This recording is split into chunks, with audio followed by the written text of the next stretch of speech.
ketika berbuka itu kok makan itu jadi lebih banyak gitu ya. Keinginan itu juga macam-macam gitu Pak Ustadz. Dan dibeli gitu. Kenapa seperti itu ya Pak Ustadz? Jadi itulah yang namanya setan mata itu di situ. Semua itu dibeli. Padahal setan kan kata ditutup ya, diikat ya. Di kerangkeng gitu ya. Tapi ya nafsunya manusia itu tetap ada ya. Setan yang di kerangkeng kan di luar. Nah kalau udah di dalam tubuh ini ya setannya di sini. Iya. Itu sesuatu yang salah atau wajar-wajar aja tuh Pak? Bismillahirrahmanirrahim. Assalamualaikum warahmatullahi wabarakatuh. Kita sapa dulu sedulur beriman dan Ustadz Danu fans di seluruh Indonesia dan dimanapun. Jangan lupa like, share, subscribe di channel ini untuk mengikuti kajian ilmu tauhid dan akhlak mulia Rasulullah SAW bersama Ustadz Danu. Silakan Pak Ustadz. Bismillahirrahmanirrahim. Assalamualaikum warahmatullahi wabarakatuh. Waalaikumsalam warahmatullahi wabarakatuh. Ya sebenarnya ngabuburit itu ya apa namanya ya beda nama aja, intinya adalah mempersiapkan berbuka puasa. Nah, kalau mempersiapkan berbuka puasa itu macam-macam namanya manusia ya. Walaupun dia Islam, tapi ya begitulah ya. Banyak yang para pendakwah itu ya persiapan berbuka puasa itu ada ya. Ya, ada yang baca Quran boleh, ya memang itu yang disunahkan seperti itu. Kemudian zikrullah kalau lebih ringan.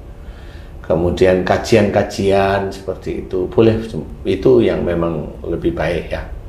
Kemudian kalau yang di bawahnya itu ya yang ngeluyur cari makanan ya kan gitu.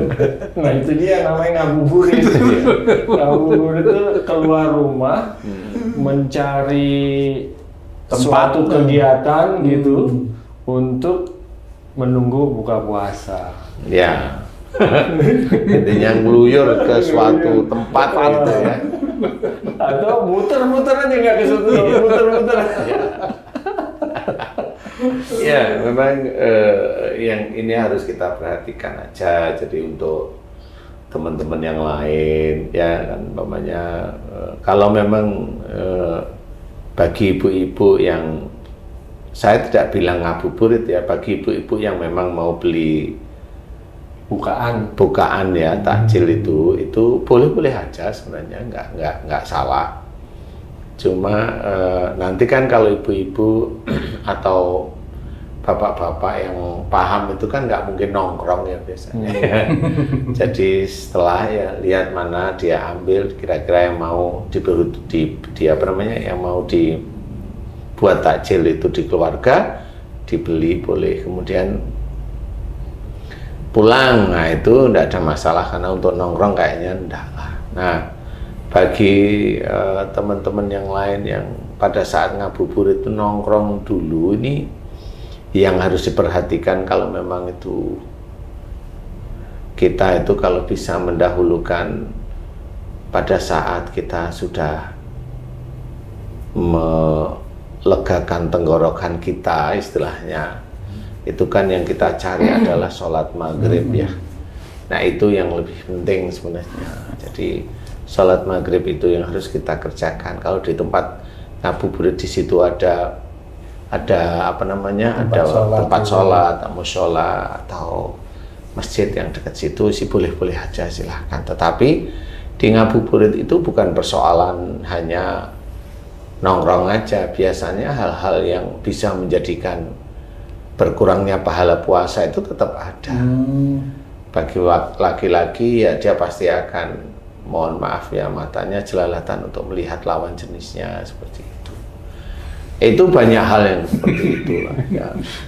Jadi ya kalau mamanya mengabuburit apa yang dicari kan gitu ya, apa coba makanan ya itu aja gitu ya. Biasanya Ustadz ngabuburit ini dilakukan oleh remaja biasanya Ustadz. Dia mengisi waktu yang istilahnya membunuh waktu lah istilahnya untuk menunggu azan maghrib. Dia itu biasanya berkelompok tuh, nggak cuma sendiri gitu. Berkelompok, ayo kita ngabuburit yuk ke suatu tempat. Nah, seperti itu. Tapi kalau ibu-ibu atau bapak-bapak sedikit lah, karena apa ya? Bukan sedikit, bubar di mana-mana, ada restoran penuh gitu Pak Ustaz, itu kan sama aja. Kalau yang udah kerja itu kan biasanya ya buka bersama. Buka bersama gitu ya. Ya agak-agak mirip tapi kan bukan ngeluyur ya bentukannya. Iya. Buka bersama. Ada tujuan tempat. Ada tempat yang memang untuk berbuka. Silakan aja sih sebenarnya. Cuma kalau akan menjadikan waktu yang kita pergunakan untuk menunggu azan maghrib itu kan ya lebih baik yang apa yang paling ringan kan ya udahlah. Zikrullah atau baca Quran atau dengar kajian ustadz-ustadz di TV itu kan lebih lebih baik daripada keluyuran di jalan menurut saya. Sesekali boleh sih ya, bukan tidak boleh ya, sesekali boleh. Nanti dirasakan mana yang mau dipilih. Kalau saya ya tetap pilih yang lebih mendekatkan diri kita kepada Allah aja. Kenapa? Persoalannya begini. Di bulan Ramadan ini bulan penuh berkah. Istilahnya kalau kita itu mohon ampunan itu lebih mudah diampuni dosa-dosa kita oleh Allah. Kalau kita itu bersyukur terhadap apa yang kita kerjakan, insya Allah lebih mudah dikabulkan, diterima rasa syukur kita oleh Allah Ta'ala. Nah, kita pergunakan itu walaupun bagi remaja-remaja atau yang masih muda, kita pergunakan hal tersebut itu menjadi amal soleh kita sebenarnya. Kita pergunakan, itu akan lebih penting. Pentingnya di mana? Insya Allah nanti kalau kita pentingkan itu salah satu nih. Kenapa ini harus dihubungkan dengan ayat-ayat Quran atau dengan hadis Nabi? Itu memang ini nanti akan menjadikan acuan atau batu pijakan dari masa depan seseorang Muslim, khususnya Islam ya maksud saya, batu pijakan orang Islam. Salah satunya diceritakan dalam Quran, dalam surat Asy-Syura 26 itu kan ceritanya gini, wa yastajibul ladzina amanu wa amilus sholihat, dan Allah akan mengabulkan doa orang yang beriman, imannya kuat nih, serta mengerjakan amal solehnya juga banyak. Nah, apa hubungannya itu? Ayat itu dengan ngabuburit? Insya Allah ada hubungannya, tapi bukan dengan ngabuburitnya, berhubungan dengan memilihnya kita. Apakah kita memilih ngeluyur, ngabuburit bisa bikin masalah, atau bisa menjadikan pahala puasa kita itu berkurang, atau kita milih kajian, mendengarkan kajian ustadz-ustadz yang baik, kan gitu ya, pasti ustadz-ustadz mengajarkan yang baik ya. Kemudian atau baca Quran, niatnya semuanya lillahi ta'ala, atau zikrullah, atau nonton bareng, nonton bareng tetapi kajian, kan gitu ya. Karena kebanyakan kalau nonton bareng kajian itu bisa aja nanti di restoran, kemudian di setel itu kajiannya siapa, ustadz-ustadz baik lah ya. Nah itu boleh, jangan nonton bareng sepak bola, teriak-teriak ke sana kemari, ya boleh silakan kalau memang itu disukai ya. Tetapi kalau hal-hal seperti ini nonton bareng kajian, ya kan gitu ya. Sehingga nanti selesai kajian, kemudian azan maghrib, kemudian takjil atau berbuka puasa bersama, itu sama. Semuanya akan manfaat. Nah, kenapa ini berhubungan dengan ayat tadi? Allah mengabulkan orang yang beriman, imannya kuat, kemudian serta mengerjakan amal soleh. Nah, dia mengerjakan amal soleh itu terus-menerus semata-mata karena Allah. Nah, ini berhubungan dengan amal soleh yang kita kerjakan pada saat di bulan Ramadan sebenarnya. Semakin amal soleh kita itu meningkat dengan pesat, ya insya Allah semakin doa-doa kita itu lebih mudah dikabulkan oleh Allah Ta'ala. Apa yang tidak enak? Remaja, kan ada masa depannya, ada kuliah. Setelah kuliah ada kerja, kan di situ kan diperhitungkan. Mana ada orang yang remaja kuliah doanya ya Allah aku mending tidak lulus saja, kan ada. Ya. Kan seperti itu.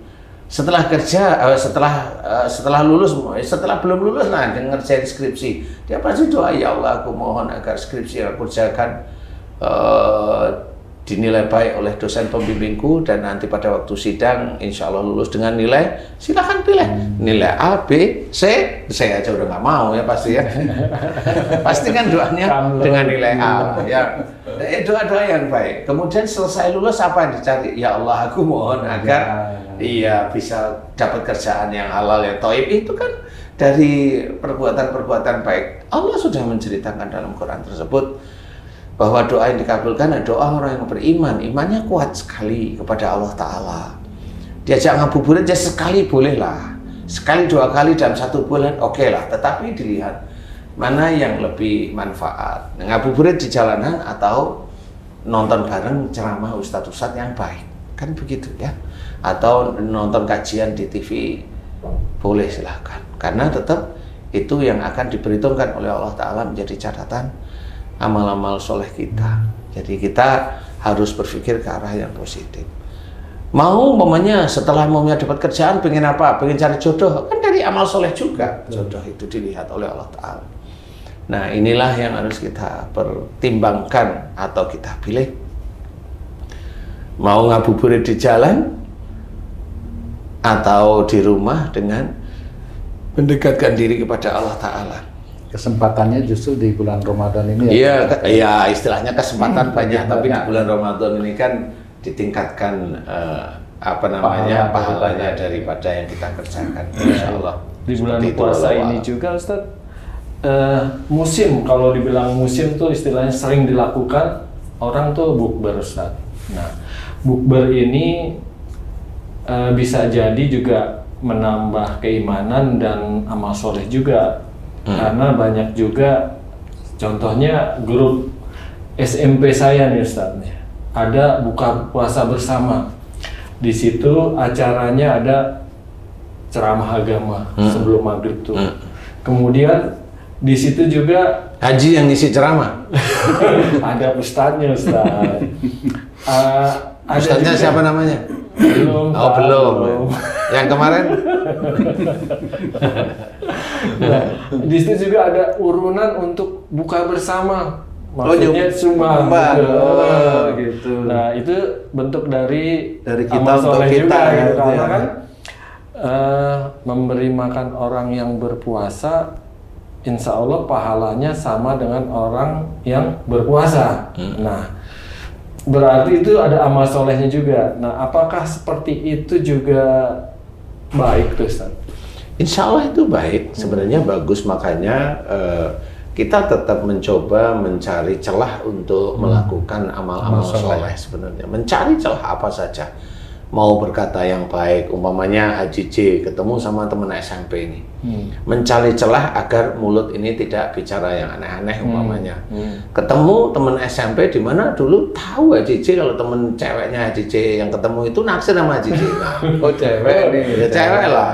Nah, itu gimana caranya mulut ini tetap tertib menjaga. Nah, pada saat menjaga menjadi baik ini tetap itu akan menjadi amal soleh. Mulut kita itu terjaga, tidak melakukan. Iya, seperti itu. Karena itu kan gampang sebenarnya. Jadi orang itu bermulut seperti itu gampang sekali. Itu yang bisa menjadi rusak. Rusak pahalanya itu ya begitu. Kalau maunya Haji J itu punya tipikal gampang ngomong dengan cewek, kumpulin aja ke cewek, rusak kok sehari-hari baru berpuasa. Ngomong aja. Iya, rusak itu. Iya. Iya kan bener sih. Itulah yang akan menjadikan rusaknya pahala-pahala puasa kita. Jadi tetap kita jaga. Ketemu ya ngomong yang wajar aja. Ngomong yang wajar itu malah Allah itu suka kok. Jadi ngomong yang dengan intrik-intrik tertentu sehingga agar kita itu bisa dilihat seperti ini, agar dia itu senang dengan saya, itu kan trik sebenarnya. Nah itu yang tidak disukai oleh Allah Ta'ala, kan itu bisa merusak pahala-pahala kita. Jadi di semua lini tetap ada amal soleh dan juga bisa ada dosa.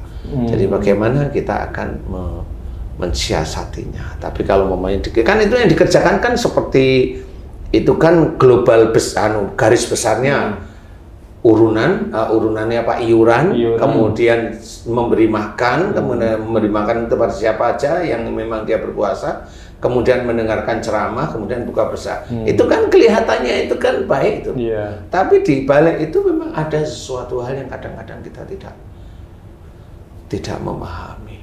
Berarti di acara yang baik pun tergantung orangnya juga ya? Iya, tergantung Ada orangnya. niat-niatnya Iya, ya. benar istilahnya. Makanya yang tersulit itu adalah memerangi hawa nafsu. Mulut yang biasa itu ngomong dengan minyak paling licin di dunia itu ya harus dan after enggak, lagi. tapi ada kesempatan gitu. Celaka juga ya. Iya bener sih. Karena itu kesempatan pasti ada. Iya kan? Terbuka ya. Tapi kenapa justru di bulan puasa ini ya Pak Ustadz ketika berbuka itu kok makan itu jadi lebih banyak gitu ya, keinginan itu juga macam-macam gitu Pak Ustadz, dan dibeli gitu. Kenapa seperti itu ya Pak Ustadz? Jadi itulah yang namanya setan mata itu di situ. Semua itu dibeli. Padahal setan kan kata ditutup ya, diikat ya. Di kerangkeng gitu ya. Tapi ya nafsunya manusia itu tetap ada ya. Setan yang di kerangkeng kan di luar. Nah kalau udah di dalam tubuh ini ya setannya di sini. Iya. Itu sesuatu yang salah atau wajar-wajar aja tuh Pak Ustadz? Jadi secara psikologis manusia itu normal. Psikologis ya normal. Cuma kalau dari niatan kita memang mau berpuasa, itu kan ada yang harus ditekan, direm, diganjal, dihentikan. Kan harus seperti itu, harus punya apa namanya? Punya mode istilahnya. Kita itu punya mode seperti itu. Jadi kalau mamanya kita mau makan ini selesai ya sudah selesai. Jadi makan itu nggak aneh-aneh. Umpamanya kamu tuh, umpamanya kamu lagi masak kare pedas telur tahu tempe. Udah disiapin nih nanti untuk buka. Tiba-tiba ada seseorang nih baik hati ngirimin kamu tuh selat Solo. Kan gitu. Keren itu. Itu kalau orang mau dua-duanya mau dimakan bareng. Tapi kan bisa menjadi tidak menjadi normal kalau bukannya yang mana dulu nih, pilih salah satu. Mau yang kare tahu telur tempe yang agak pedas kan gitu nih, atau selat Solo kan begitu. Tinggal milih aja. Pilih kalau kamu mau yang gampang busuk yang mana nih. Umpamanya yang pakai santan, boleh yang tahu tempe telur Duluan. kare pedas itu duluan, baru nanti selatnya beda. Jadi waktu milih itu juga harus melihat kondisi makanan itu, bukan kondisi perutnya Pak Ustadz. Bukan kondisi mata, memang keinginan. Ya harus di. Kadang-kadang kan begitu tuh. Iya, makanya yang harus dipikirkan seperti itu. Umpamanya masih umpama lagi nih, nggak taunya masakan tahu tempe sama telur yang kare pedas itu masih ada. Dan kemudian nggak taunya selat Solonya masih ada yang dari kemarin. Ya boleh itu kita makan. Nah, disitulah ada sesuatu yang beda. Bahwa sisa makanan kemarin yang insya Allah itu masih bisa kita makan. Jadi bukan menomorsatukan pikiran nafsu untuk pengen itu. Ini kan sudah pengen itu. Enggak, yang ada aja dulu. Nah, di titik itulah kita digolongkan termasuk orang-orang yang tidak mubazir. Termasuk sedetail itu cara berpikir untuk menghabiskan makanan itu. Bukan menghabiskan makanan, ini kan diceritakan juga sama. Selat Solo yang masih dari kemarin masih ada, kita makan. Kemudian tahu dari kemarin kita masukin kulkas, kita angetin, masih ada, nggak perlu kita makan. Itu termasuk kita golongan orang yang tidak mubazir. Itu bisa jadi pahala. Itu jadi pahala karena kita menjalankan kewajiban kita yang ada dalam Quran, yaitu tidak mubazir. Tapi kalau momennya, ini kan sudah, saya pengen itu, nah itu kan jadi mubazir. Yang ini masih, kan seperti itu. Kalau jadi tidak mubazir adalah, selat Solonya kasih ke orang lain, pasti kamu tidak mau. Karena kan sama-sama enak nih. Kan kamu jawabannya beda, karena sama-sama enak, kan gitu. Kalau menjadi tidak mubazir itu seperti itu. Nah, harus difikirkan. Semua tindakan kita pikirkan ada di dalam syariat kita.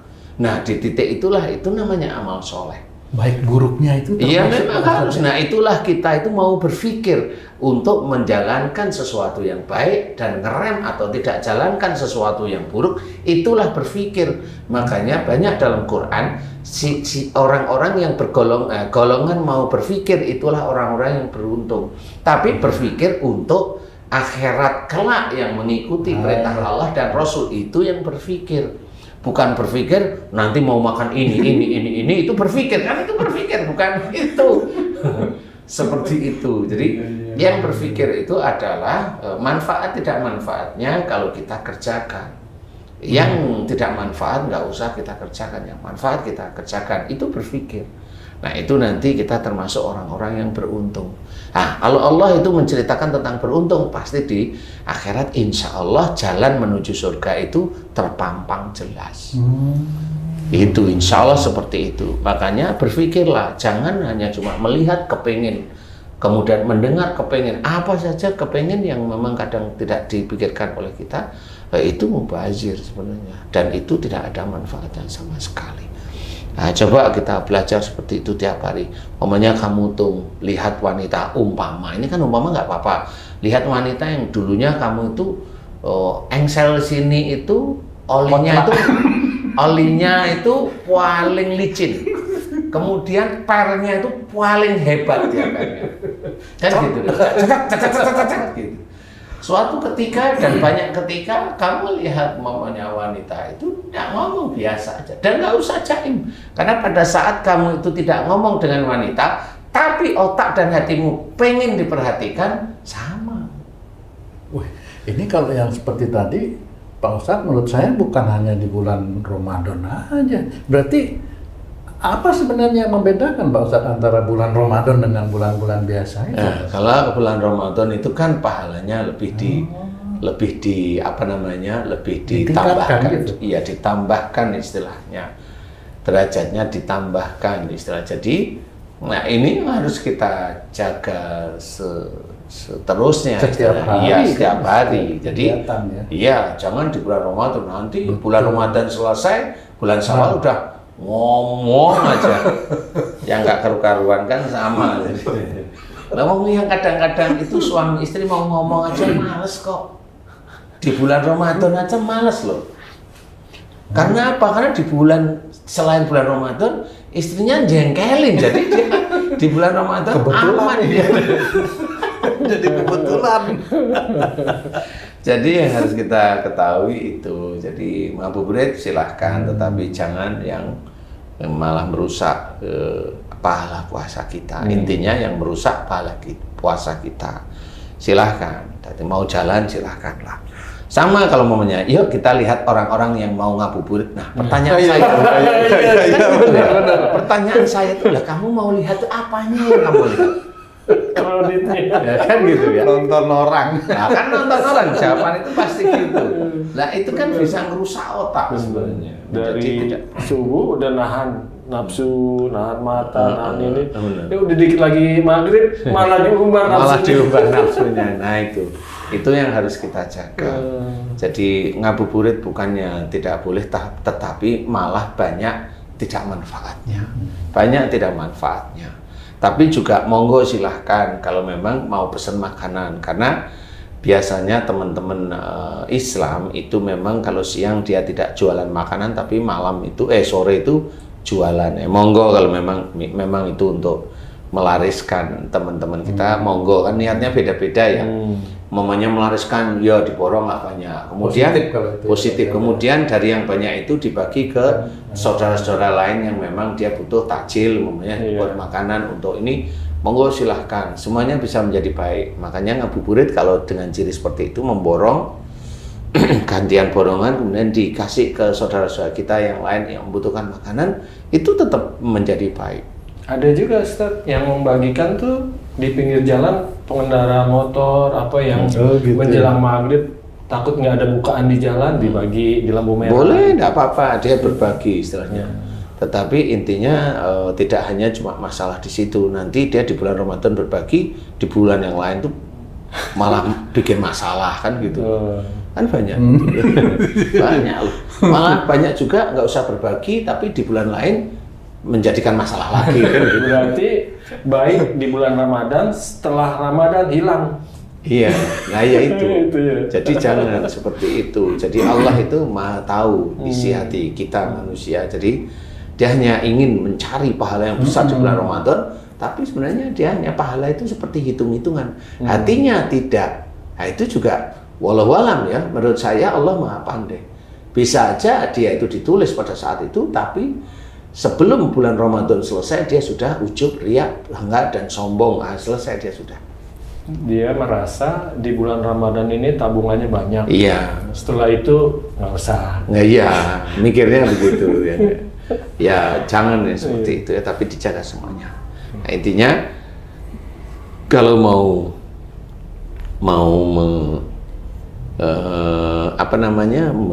menunggu azan maghrib, boleh silahkan dengan kajian-kajian yang baik, baca Quran atau zikrullah, nobar dengan mencari kajian dari ustadz yang baik, silahkan. Ngabuburit silahkan kalau memang bisa menjaga nafsu-nafsunya, khususnya mulut, khususnya mata, seperti itu. Kalau memang mau borong, silahkan. Kemudian dikasih kepada orang yang membutuhkan, silahkan, itu lebih baik lagi. Dan Bukber juga. Bukber, silahkan bukber, tetapi dijaga semuanya. Dijaga agar pahala-pahala kita di bulan Ramadan itu tidak berkurang atau tidak hilang. Bahkan nanti kalau bisa kita jaga di bulan-bulan di luar bulan Ramadan, ya alhamdulillah. Itu yang akan dilihat oleh Allah, bahwa kita tetap istiqomah, tidak di bulan Ramadan, tetapi di bulan-bulan biasa istiqomah baik. Nah di bulan Ramadan dia sudah, istilahnya orang itu kalau bertarung itu insya Allah sudah sangat siap. Jadi tidak siap atau melakukan di bulan Ramadan aja. Monggo silahkan mau milih yang mana. Intinya kita mendekatkan diri pada Allah Ta'ala. Wallahu a'lam.